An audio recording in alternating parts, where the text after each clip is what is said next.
Hello and welcome. We're going to look at game 5 of the Women's World Chess Championship match between Tan Zhongyi, the current champion, and Ju Wenjun, the challenger. So before this game, Ju Wenjun is leading with 2.5 points against 1.5, 1 game lead. But in this 5th game, Tan Zhongyi has the white pieces again. She had the white pieces in game 4, but they're alternating the order. And they will also be changing the venue after this game. So the first 5 games were played in Shanghai, but the next 5 will be played in, I believe, Zhongyi's hometown or home city. Okay, already on the first move, Tan Zhongyi surprised with e4. We had 2 other games, one with c4 and one with d4 and the Torre attack. And I had a quick database search and I did not find almost any games with 1 e4 by Tan, so this is obviously a big surprise for her opponent. However, after e5 she doesn't go for knight f3, she goes for bishop to c4, the bishop's opening. Now, one reason might be I didn't find many Petrov games, but a lot of Chinese players are playing with Petrov. So one reason could be that she is avoiding the Petrov, which is very popular these days, and maybe they know that opening quite well, both of them, because the Chinese players tend to work together. And also, if you play e4, I guess it's easier in a way to prepare the bishop's opening, because you don't have to, prepare against the Petrov and have something against, if you play the Italian, you have to go against the 2 knights. A lot more to prepare. So on bishop c4, it's more established what black should be doing, and usually that's this: knight f6, d3, and now c6, which is what Ju Wenjun plays. Yeah, this is one of the more common ways to meet the bishop's opening. With white not having challenged the pawn on e5, black can in turn try to get her own set of pawns in the center of the board. But now knight f3. We do have time to play d5 since it's hitting the bishop to b3, and now a5. Of course, a tactical point: if we take on e5, there is a4, and our bishop is actually trapped. It doesn't have a square, so we have to spend time on a4. And now bishop to b4 check, and this is the most common move. It looks weird because white can just interpose like she did with c3, and then has to go back. But black figures that, you put the pawn on c3. No, you can't put a piece here. So black figures that the bishop b4 is disrupting the optimal development of the white pieces, and probably knight c3 with pressure on d5 would be the optimal development, but you can't do it now. Okay, on we go. Castles, castles. E takes d5 and c takes d5.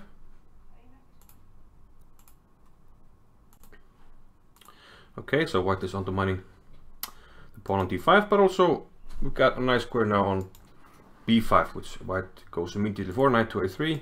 You want to jump to b5, and if you can, we want to target this bishop, the squares that it can go to, because it's protecting the pawn. So a positional threat of taking the bishop, but knight b to d7 protects the pawn, so that gives the bishop, plenty of opportunities depending on what white does. So knight b5 isn't that effective at the moment. It's not a threat anymore. Rook e1, h6, and now knight b5. Now Wenjun decides to go to b8. She figures the bishop can be quite useful on this diagonal, both protecting the pawn. After rook e1, we need more protection. So, yeah, so actually it's kind of forced, but it's a nice diagonal for this bishop, and this rook, it can in some cases, swing over if we need to.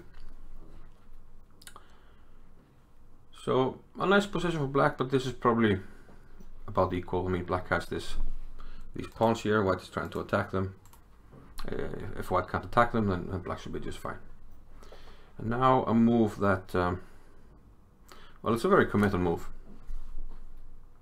White doesn't really have any stake in the center. Black has 2 nice center pawns, So white felt she wanted to challenge the center with d4. But this seems to give black quite an easy game. e4. And now this bishop comes to life.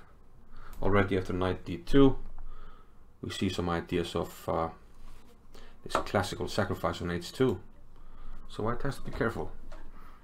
So if we make a blank move, then we can just go ahead and chop right off here and come in with knight g4 at some point. Okay, knight g4 isn't protected at the moment.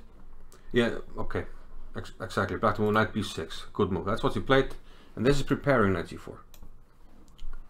So now we're threatening. So if we make a blank move for white now, something on the queen side, well, it's hard to make a good blank move there. But let's try something. Let's try like rook b1. Then bishop takes h2 becomes very dangerous. Or just knight g4 is probably even stronger. We don't even have to sacrifice. But these ideas are in the air, especially after knight to b6.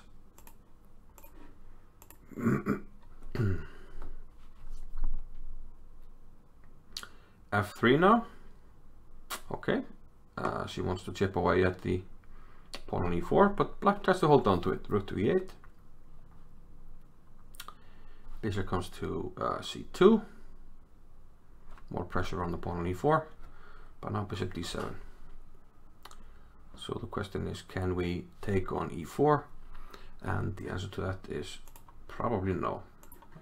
I think we would have some queen h4 ideas at the end. So, well, actually, I thought maybe you could take and there would be something like this at the end with a double attack. But of course, we have an even stronger move here. We can play bishop g4 immediately. And white doesn't have any good way to interpose knight f3, then we take, and he lost a defender. So white can't take on e4. So rook to b1. Slightly cryptic move, doesn't seem to do much. E takes f3, knight takes f3, and knight to e4. Strongly opposed knight, and now it's hard to suggest a move, but Tan goes in for knight to e5. Seems that black can build up a little bit, you know, after leisure. I mean, this knight can jump in. We can pin if we want. Again, nice bishop, and we can put something on the 6th rank, like we mentioned before. Either rook can come here and join the attack. So plenty of choices for black. So I don't know, 95. And white at least gets compensation. This is a pawn sacrifice. Black can take, and she did. Queen h4 also looks like a nice move. But she took the pawn. She took on e5, took on b5, and rook takes e5. So now Ju Wenjun is up a pawn, but white does have the bishop pair. However, the knight pair does have some nice outposts, and after bishop to e3, rook e6, bishop d4, knight c4. We see the knights posted quite nicely here, supported by the pawn on d5, and this more or less neutralizes the light squared bishop, which means in a way that the bishop pair isn't really effective, so black is essentially just this pawn up. The bishop d3, queen g5. We can also mention that black has sort of a free hand on the queen's on the king side, and it's not at all clear what white is going to do. Rook b2. Okay, trying to swing the rook over. Black brings his last inactive piece into the game. Rook a2 e8, rook b2 e2, knight f5, bishop to c2. Guess he wants to take on d4 with the queen. Knight h4. Now we have a threat. Knight f3. Queen d3 preventing the threat, but now knight to g6, another threat. Bishop to e3. Again, a lot of moves here about threats and countering them. Queen to h5, c4, and now knight e5. This is tough to deal with. Queen d4 and rook g6. And once again, trying to utilize some pins to come in. Bishop takes e4, d takes e4, and yeah, not much to be done. This is just a nice build up by black, from being a pawn up to just bringing all the pieces to the king side, and slowly but surely the threat became too much. King f1, knight f3 anyway. And now if you take, there's queen to h3, and you're getting checkmated. So Tan tried to avoid that with queen to d7. The queen was under attack. At least this protects the h3 square, but knight to takes h2. And resignation from Tan Zhongyi. Not much to be done here. King g1 is more resilient, but knight f3. If you go to h1, there's queen h1, takes g2. If you go to f2, there are some jacks, and you have to play it like this. Okay, you're avoiding the mate for the time being, but rook e to e6 gives us the h3 square. And from here, white can only sacrifice material to postpone the mate, but it's made in a few moves.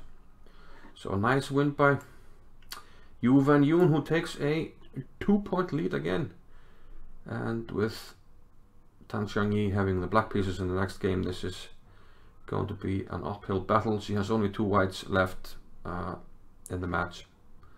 So we have to say that Ju Wenjun is the favorite at the moment.